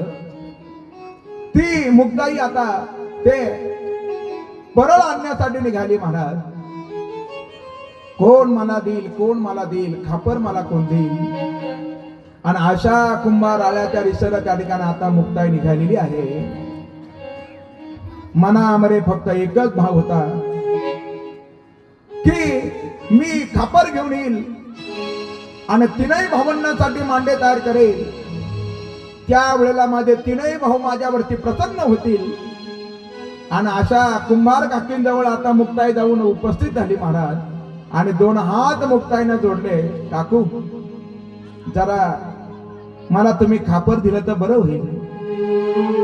काय करायचं बाळा तुला त्या खापराचं? काय नाही, माझे ज्ञानदादा, निवृत्ती दादा, सोपान काका यांना फार मांडे आवडतात, आणि आज नेमकं माझे ज्ञानदादा भिक्षाटनासाठी गेले ना, त्यांच्या झोळीमध्ये मांड्याला लागणारा जेवढी काही सामुग्री आहे तेवढी सामुग्री प्राप्त झालेली आहे. सगळं आहे बरं का काकू, पण ते खापर पाहिजे ना मांडे भाजवायला, ते न्यायला मी तुमच्याकडे आले. बरं, आणि मग त्या माऊलीने इकडं तिकडं पाहिलं महाराज, इकडं तिकडं पाहिलं, कारण त्यांना भय होतं, विसोबा ताटींचं भय होतं. आणि इकडं तिकडं कोणी दिसलं नाही. असं खापर तिनं त्या ठिकाणी उचललं महाराज. ती परळ उचलली आणि ती मुक्ताईच्या हातामध्ये दिली महाराज. फार मुक्ताईला त्या ठिकाणी आनंद झाला. आता मी माझ्या दादांसाठी मांडे बांधणार. अडीच कॅमेरे त्या ठिकाणी विसोबा ताटी समोरून येऊ लागला महाराज. त्यांच्या सोबत त्या ठिकाणी गणेश आनंद शास्त्री सुद्धा येते आता येऊ लागले. त्यांना कुठून तरी सुगावा लागला होता आणि अशी मुक्त आता ते तिनं समोरून येताना पाहिलं. तार तार तार तार तार तार तार तार चालत येणारे विसोबासाठी पायातील पायतानाचा कर कर कर कर कर आवाज त्या ठिकाणी येत होता. आणि असे विसोबासाठी समोरून पाहिल्यानंतर मुक्ताईनं काय केलं, जे खापर होतं ना ते खापर तिनं त्या ठिकाणी लपवलं महाराज. आणि असं खापर तिनं लपवलं. काय ग मुक्ते कुठं गेली होती? काय नाही काका, कुंभाराळात गेले होते. कुंभाराळात कशासाठी गेली होती? हे खापर आणण्यासाठी गेले होते. खापर खापर कशासाठी रे? ते माझ्या ज्ञानदादांना आणि वृत्तीदादांना आणि का सोपानाला मांडे बनवायचे ना, त्याच्यासाठी खापर न्यायला मी आले होते. अरे मांडे खाणार हे शब्द ज्या वेळेला विसोबा तात्यांनी ऐकले महाराज, तळपायाची आग मस्तकाला गेली. आणि असे असणारे त्या ठिकाणी विसोबा ताटी ज्या माऊलीनं ते तिला तिच्यासाठी खापर दिलं होतं त्या माऊलीकडे पाहून रागानं म्हणू लागले. एवढं सांगून सुद्धा या संन्यासाच्या पोरांना कोणी खापर दिलं? त्या माऊलीकडे पाहू लागले. ती माऊली म्हणू लागली माफ करा माफ करा. सांगितलं होतं यापूर्वी, नाही द्यायचं या संन्यासाच्या पोराला कोणी मदत करायची नाही. ते असणारे विसोबा ताटी हातामध्ये काठी घेत आहेत, हातामध्ये काठी घेत आहेत महाराज. आणि त्या माऊलीचे असणारे गाडगे तिनं फोडून टाकले. गाडगे विसोबा ताट्यांनी फोडून टाकले महाराज. ही तुझ्या ठिकाणी असणारी शिक्षा आहे. आणि मुक्ताईच्या हातामधलं त्या ठिकाणी ते परळ घेतलं, ते सुद्धा फोडून टाकलं महाराज. ते विसोबा ताटी धावत गेले. असं मुक्ताईच्या दिशेनं त्या ठिकाणी धावत धावत गेले. आणि त्या मुक्ताईच्या कानशिलामध्ये त्यांनी लावली महाराज. अशी कानशिलामध्ये लावली. छोटीशी मुक्ता थरथर थरथर थरथर थरथर थरथर कापत होती. आणि त्या विसोबा ताटींच्या मुखातील शब्द आहे, अरे या गावातील वतनदार तर कोण आहोत ते आम्ही आहोत. ही गोडधोड खाण्याची इच्छा तरी प्रगट झाली तर ती आम्हालाच झाली पाहिजे. तुमच्यासारख्या संन्यासाच्या पोरांना गोडधोड खाण्याची सुद्धा परवानगी नाही. चल चालती हो, चल चालती हो, चल चालती हो. पाय उचलत नव्हते. पण ती मुक्ता आता जड पावलानं सिद्ध बेटाच्या दिशेनं येऊ लागली महाराज. अशी मुक्ताई सिद्ध बेटाच्या दिशेनं येते. फार त्रास आहे महाराज, फार त्रास आहे. प्रतिकूल जीवन साधुसंत माय बापांचं असतं. आणि अशी मुक्ता ज्या वेळेला आली होती त्या वेळेला प्रसंग असा घडला होता. सर्वजण ऐका. सिद्ध बेटाच्या कुटियाच्या पाठीमागे जाऊन मुक्ता रुदन करत असताना त्या मुक्तेचा आवाज आता निवृत्तीदादांच्या कानापर्यंत पोहोचला होता. निवृत्तीदादा मुक्ताईच्या दिशेनं धाबर गेले होते. सोपान काका मुक्ताईच्या दिशेनं धावत धाबर गेले होते महाराज. आणि असे धावत गेले. झालं काय, झालं काय, झालं काय, सगळा वृत्तांत आता त्यांना कळाला होता. मुक्ताई म्हणत होती खापर आणण्यासाठी गेले, पण त्या विसोबा ताट्यांनी खापर सुद्धा आणू दिलं नाही. ज्ञानोबारांनी विचारलं होतं मुक्ता कशासाठी खापर आणण्यासाठी गेली होती? म्हणे मांडे भाजायचे होते ना, म्हणून खापर आणण्यासाठी गेले होते. त्या ज्ञानोबारांनी मुक्ताईला जवळ घेतलं होतं. महाराजांनी सांगितलं होतं, अगं मुक्ते, जिचा भाऊ ज्ञानेश्वर आहे तिला खापराची काय गरज आहे? आईला मी काळजी करू नको, मी जठराग्नी प्रज्वलित करतो आणि माझ्या पाठीवरती तू आता काय भाजायचे? मांडे भाजायचे. आणि ठरलं महाराज. त्या ज्ञानोबाराने आपले 2 हात खाली टेकवले, गुडघे जमिनीवरती टेकवले. आणि अशा ज्ञानोबारांनी आपला जठराग्नी ज्ञानोबारा काय करतायत? प्रज्वलित करतायत महाराज. तो जठराग्नी ज्ञानोबारा प्रज्वलित करतायत. आणि ज्ञानोबारांची असणारी जी पाठ आहे ती पाठ आता काय झाली? लालबुंद झाली मायबाप. आणि अशी लालबुंद त्या ठिकाणी पाठ झाल्यानंतर त्या ज्ञानोबारांच्या पाठीवरती आता मुक्ताई मांडे त्या ठिकाणी भाजू लागली.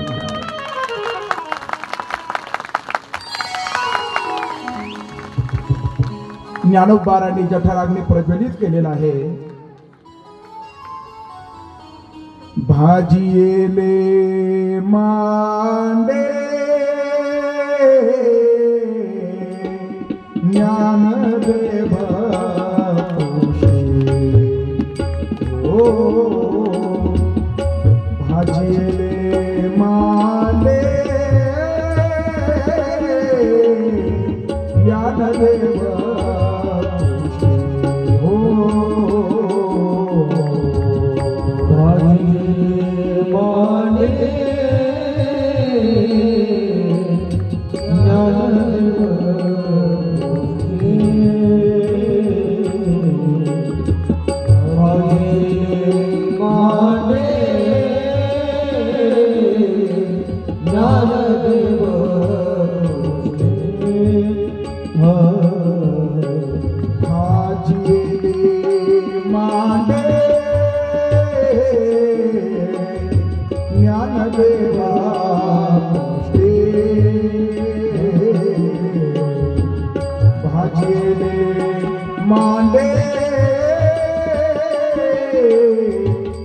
ज्ञानदेवा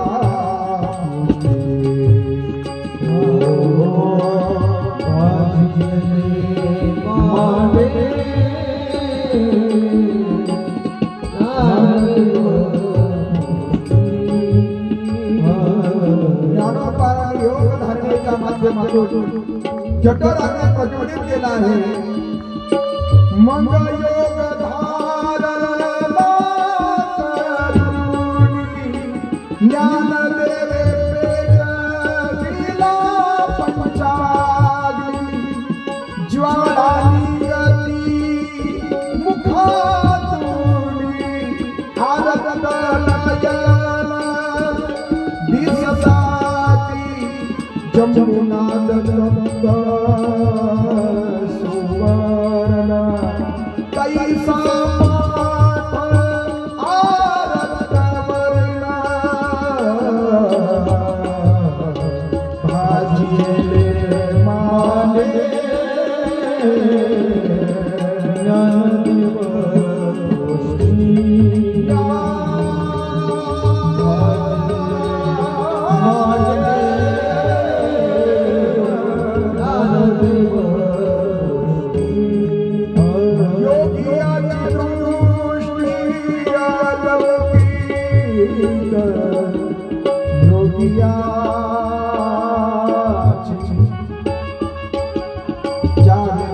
ज्ञानोबारांच्या पाठीवर आता मांडे भाजू लागले.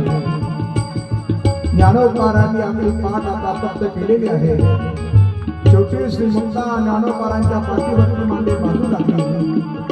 त्या मांड्याचा खमंग सुगंध आता सगळ्या अलंकापुरीमध्ये जाऊन दाखल झाला. आणि ज्या वेळेला हा सगळा सुगंध अलंकापुरीमध्ये जाऊन दाखल झाला, सगळे जण विचार करतात कुठून हा सुगंध येतोय, कुठून सुगंध येतोय. आणि तो सुगंध आता पाहता पाहता विश्वनाथांनी यांच्यापर्यंत जाऊन दाखल झाला. ते त्या ठिकाणी विचार करताय कुठून खमंग सुगंध येत असेल. चिंच बेटाच्या दिशेनं धावू लागले महाराज. आणि अशा चिंच बेटाच्या दिशेनं जात आहे. दुरूनच त्या ठिकाणी पाहतायत महाराज. दुरून पाहताय काय चालतं. खिडकीतून पाहिलं मुक्ताई ज्ञानोबारांच्या मांडीवरती मांडे भाजत होती. विश्वबाबा गेला उभा राहून कौतुक दृष्टी पाहत. योगियाची दृष्टी अलौकिक, योगियाची दृष्टी अलौकिक. भांडिले मांडे ज्ञानदेवा भाजिले मांडे ज्ञानदेवा. मामुनी महावैष्णव ज्ञानेश भगवान की जय. मांडे मुक्ताई ज्ञानोबारांच्या पाठीवरती त्या ठिकाणी भासते महाराज. आणि असे मांडे ज्या वेळेला भाजून तयार होत आहेत, मांडे तयार होत आहेत महाराज. या सगळ्या प्रसंगासाठी एक प्रेमानं आपण बुदंड टाळी वाजवा. छोट्याच्या मुक्ताईसाठी, छोट्याच्या ज्ञानदादांसाठी आपण खऱ्या अर्थानं त्यांचं कौतुक म्हणून टाळी वाजवली पाहिजे. हे आपल्या सर्वांचं खऱ्या अर्थानं काय आहे कर्तव्य आहे महाराज. ही आपली तासारी छोटी छोटी लेकरं, कोणी ज्ञानोबांच्या भूमिकेमध्ये, कोणी मुक्ताईच्या भूमिकेमध्ये, कोणी या ठिकाणी सोपानाच्या भूमिकेमध्ये, तर कोणी निवृत्ती आहे महाराज.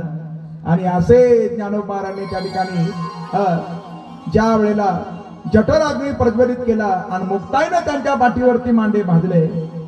आणि आता ती मुक्ताई तीनही भावंडांना काय करते, रांगेमध्ये त्या ठिकाणी बसवते महाराज. तीनही भाऊ आता पंक्तीला बसलेले आहे. तीन सर्वसामान्य नाही महाराज.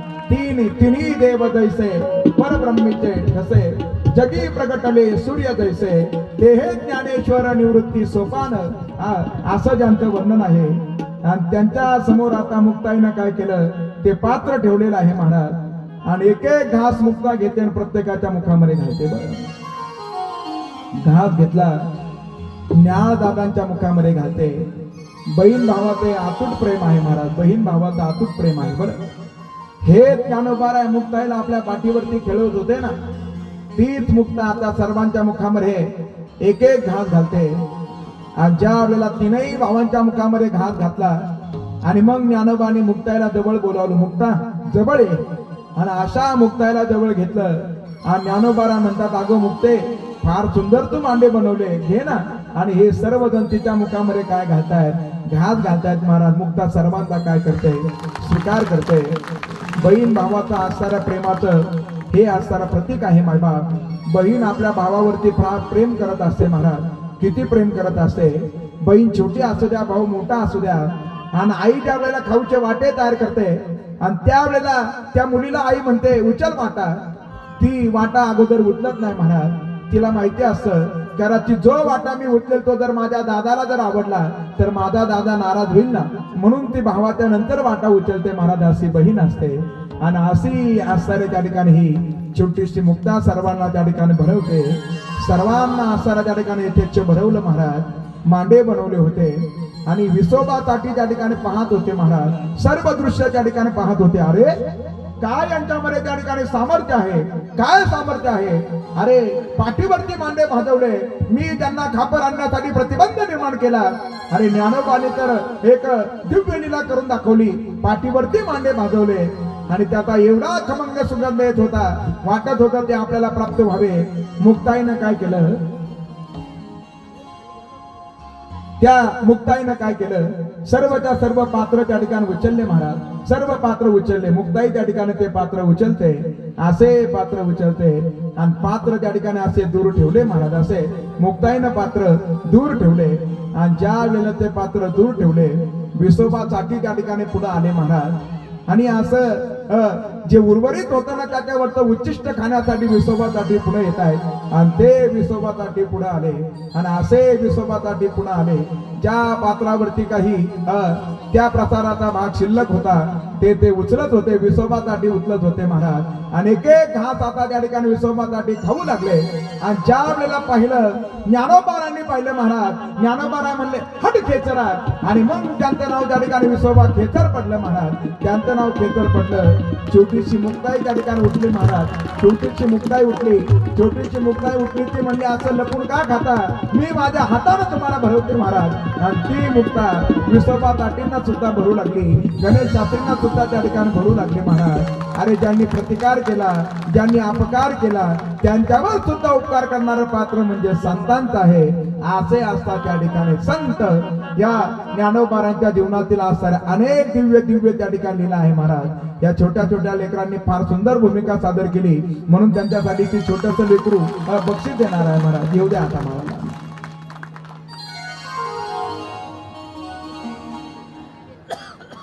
राम कृष्ण हरी जय जय राम कृष्ण हरी. राम कृष्ण हरी जय जय राम कृष्ण हरी जय जय राम कृष्ण हरी. राम कृष्ण हरी जय जय राम कृष्ण हरी. राम कृष्ण हरी जय जय राम कृष्ण हरी. कृष्ण हरी रामकृष्ण हरी जय जय रामकृष्ण हरी. रामकृष्ण हरी जय जय रामकृष्ण हरी. प्रभु रामचंद्र भगवान की जय. आणि मग आता ज्ञानोबारांचे शब्द आहे, मुखात घालिता सत्वर काय बोलते ज्ञानेश्वर, तू का होसी ना खेचर सरपरता वेगेसी, ऐसे ऐकून यावानी हाची उपदेश धरिला म्हणी, परा पैशांची मध्ये बेहुनी वै करी परता सरत असे. असं वर्णन करून सांगितलं महाराज. आणि अशा मुक्ताईनं आता विसोबा खेतारांना समोर घेतलं आणि ती मुक्ताई विसोबा खेतारांना उपदेश करते महाराज. विसोबा खेतारांना उपदेश करते. काय उपदेश करते, मुक्ताईने बोध खेचरासी केला, मुक्ताईने बोध खेचरासी केला, मुक्ताईने बोध खेचरासी केला, मुक्ताईने बोध खेचरासी केला.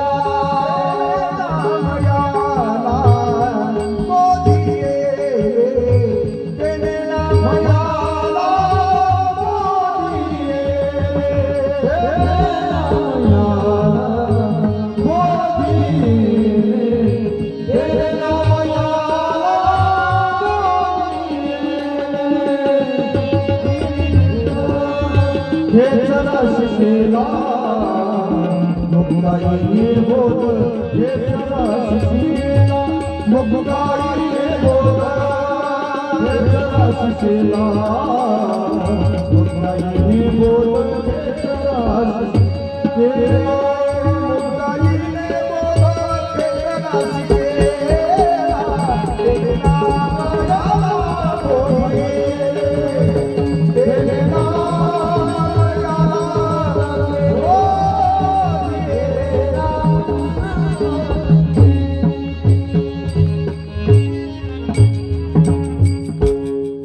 अशा विसोबा खेचरांना आता मुक्ताईनं बोध केला आणि तेच आता नामदेव महाराजांचे गुरु होतील. पण ते आज नाही होणार, ते केव्हा होणार? उद्या होणार महाराज. ते विसोबा खेतर या चारही भावंडांच्या समोर साष्टांग प्रणिपात करतायत महाराज. हातामधली काठी टाकून दिली आणि असे साष्टांग प्रणिपात करतायत. दोनही गुडघे जमिनीवरती टेकवले महाराज आणि त्यांच्या समोर त्या ठिकाणी प्रणिपात करतायत. नमो ज्ञानेश्वरा, नमो ज्ञानेश्वरा, निवृत्ती उदारा सोपान देवा. ते नमस्कार करू लागले. ओम नमो ज्ञानेश्वरा, करुणा करा दयाळा, तुमचा अनुग्रह लादलो, पावन झालो चराचरी, मी कला कुसरी काहीच नेणे, बोलतो वचने अति भाविका. जसे नाथ महाराज म्हणाले, एका जनार्दनी तुमचा दास आणि त्यांची आज पुरवावी. सर्वांनी त्यांना त्या ठिकाणी नमस्कार केला महाराज. गणेशानंद शास्त्री सुद्धा गुडघे टेकून नमस्कार करतात महाराज. त्यांना त्या ठिकाणी नमस्कार केला. असं उभ्यानं नमस्कार करण्यापेक्षा बसून चांगला असतो. चला, सगळ्यांचा अभिमान त्या ठिकाणी संपून गेला आणि अशा विसोबा खेतरांना उपरती झाली. अलंकापुरीचा त्याग केला आणि ते विसोबा खेतर स्वतःच्या आसाऱ्या प्रपंचावरती कुठलाही विचार न करता पाणी सोडून निघून जातात महाराज. ते उद्या नामदेव महाराजांना त्या ठिकाणी भेटतील. म्हणून सर्वांसाठी पुनश्च एकदा आपण प्रेमानं काय वाजवा, टाळी वाजवा. आजची कथा या ठिकाणी विराम पावते. फार सुंदर सुंदर प्रसंग ज्ञानोबारांच्या जीवन चरित्रामध्ये आहे. त्याच्यातील काही प्रसंग आपण पाहण्याचा काय करतो, प्रयत्न करतो. उद्याच्या कथेमध्ये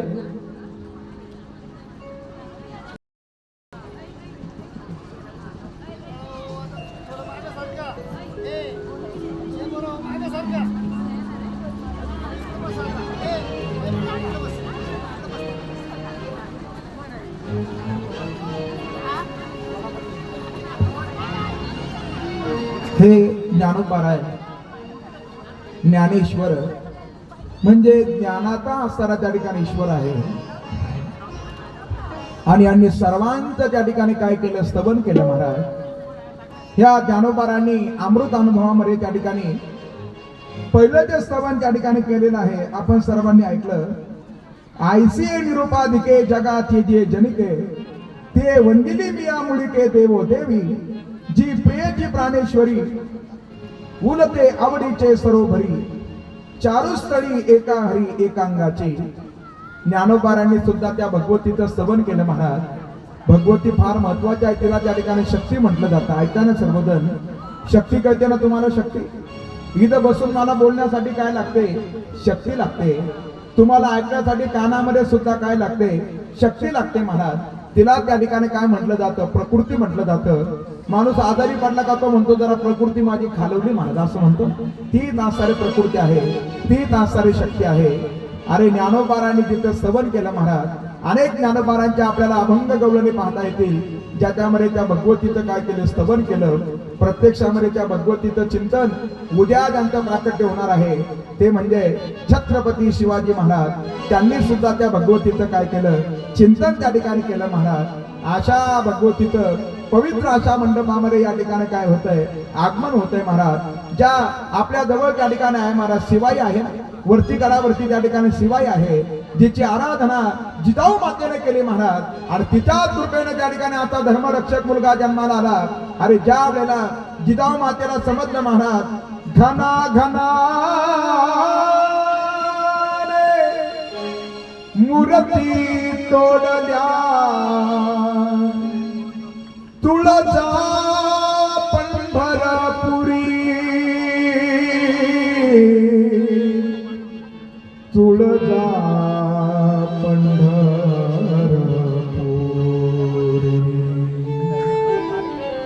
अनेक आसाऱ्या स्त्रिया वाटवल्या जाऊ लागल्या, गो मातेची हत्या होऊ लागली.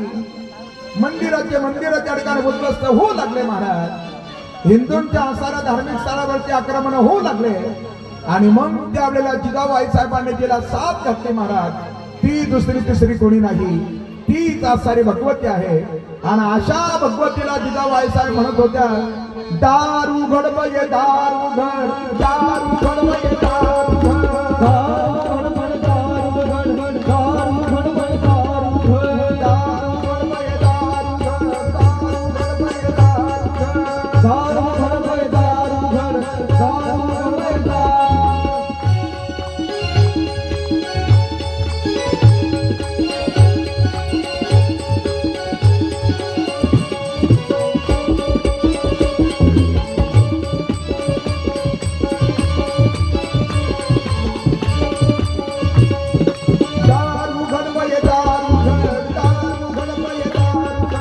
दारू घडवय दारू घड, दारू घडवय दारू घड.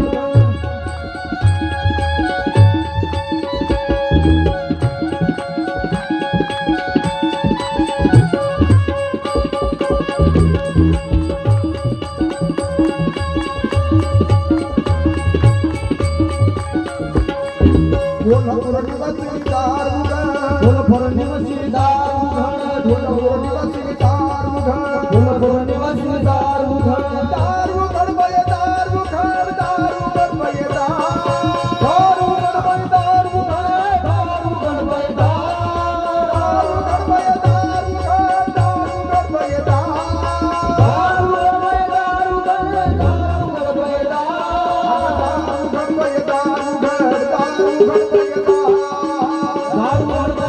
दारू घडवय दारू घड, दारू घडवय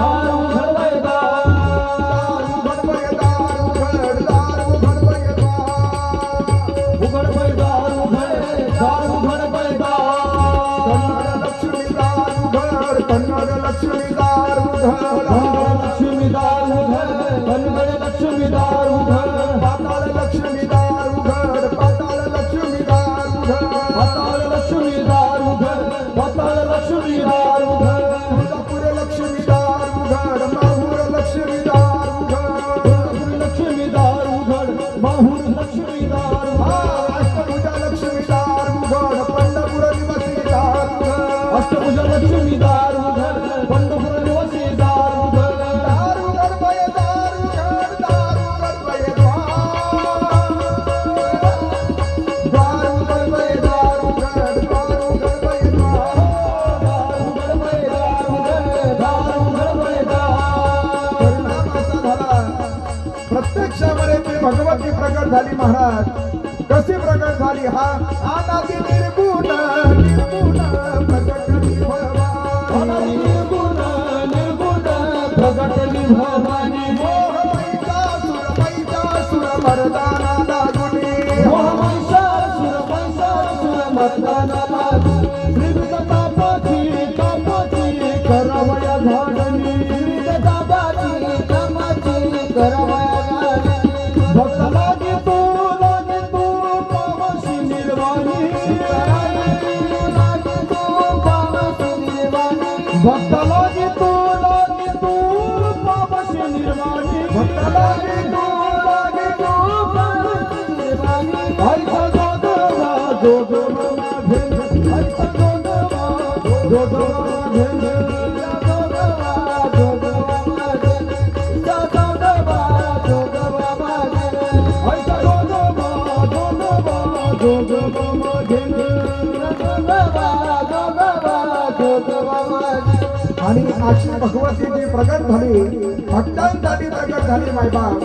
ती खऱ्या अर्थाने महिषासुराचं मर्दन करते, जिने रक्तबीजाचा उद्धार करून टाकला. आणि अशा भगवतीचा खऱ्या अर्थाने आशीर्वाद प्राप्त होण्यासाठी ज्या जिजाऊच्या उदरातून बाळ शिवाचं प्राकट्य झालं, ते छत्रपती शिवाजी महाराज.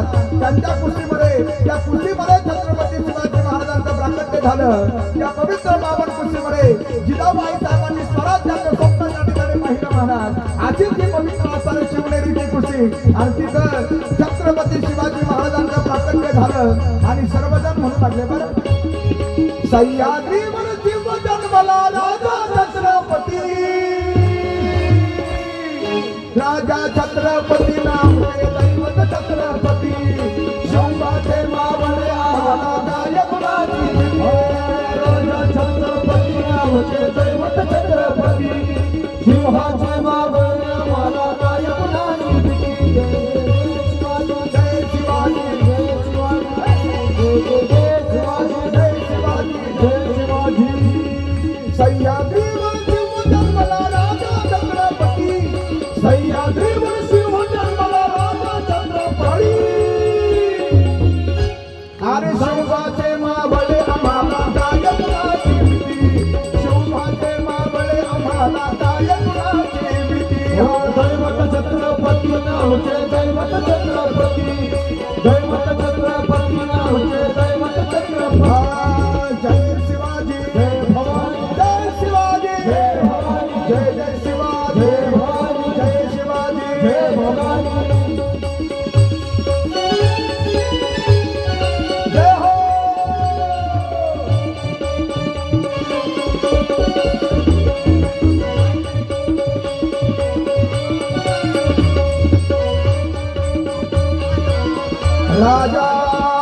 राजाधिराज शिव छत्रपती शिवाजी महाराज की छत्रपती शिवाजी महाराज की जय.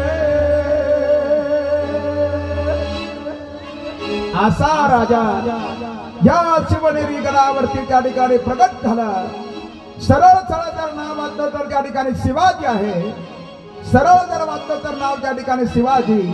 अरे सी म्हणजे त्या ठिकाणी शिस्त, व म्हणजे वाणीमध्ये असणारं त्या ठिकाणी पेज, आणि जी म्हणजे ज्यांच्या ठिकाणी असणारे प्रकार असे जिद्द. असे छत्रपती शिवाजी महाराज काय झाले, प्रगट झाले मायबा. आणि ते प्रगट झाल्यानंतर सर्वजण त्या ठिकाणी